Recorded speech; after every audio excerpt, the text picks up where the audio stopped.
It was a blurb on the top of some notes on a page. National Security Advisor John Bolton indicating 5,000 troops to Colombia, which is next door to Venezuela, which is in the middle of a revolution, which is deciding between two presidents on whose government we've slapped $7 billion in sanctions to get him out of there, Nicolas Maduro, and a more, well, like politically savory candidate in his place.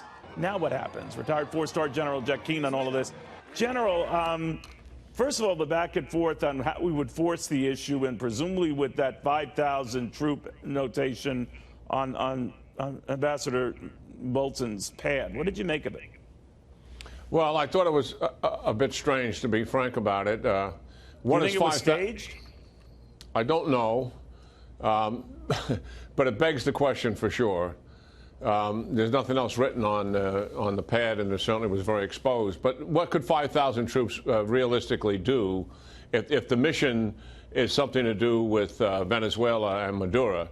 Certainly, it could not conduct a regime change. When we did a regime change in Panama in 1989, that was 28,000 troops in a night raid, essentially. It lasted a couple of days.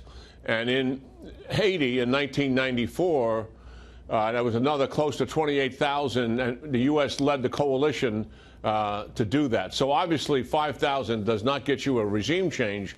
It would be likely in the event that we have a security problem with our Americans who are at the embassy, and it would exceed the capability of some Marines that are also on standby to go in there, which is a smaller group. It's called a fast group, to use an abbreviation. Apologize for that. Right. So I think it's a precautionary measure that's being taken in the event that we have an unforeseen emergency. So let me ask you, General. We are in favor of getting Nicolas Maduro out of there. We argue that he does not represent the will of the people, and this opposition leader, Juan Guaido, does. And to put the pressure on, besides these 5,000 troops in Colombia, which might or might not be in the plans, but they're raising eyebrows, we've obviously got this move against the state-run oil company to freeze it, essentially, on getting its goods out and back to the government. So how does that affect the generals who typically have been and remain behind Maduro? What would shake them off? Well, you put your finger right on it. I mean, the sanctions are certainly a good thing because they are significant and it will take its toll. But like all sanctions, it takes a while for that impact to occur. The generals are fundamentally corrupt. This is a dictatorship, a repressive regime. They're being paid off by Maduro and other regime leaders. So clearly their loyalty and their future is tied to him. I think Guaido has done a good thing by saying, listen, I'm guaranteeing you amnesty if you walk away from supporting Maduro.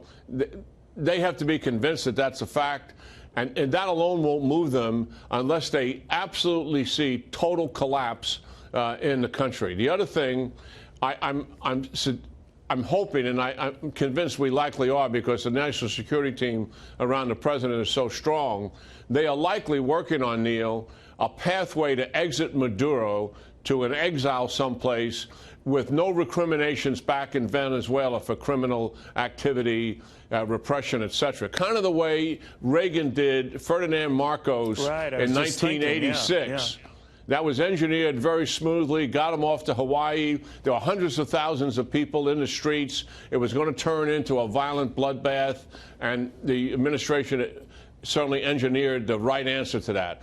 This is more complicated because we may not have the relationships with Maduro that Americans had, certainly with Ferdinand Marcos, for years. But there are other people in the region who do. Likely that is going on, and it's not visible to us. And hopefully that'll be the answer. Fingers crossed. General, thank you very, very much. We appreciate it.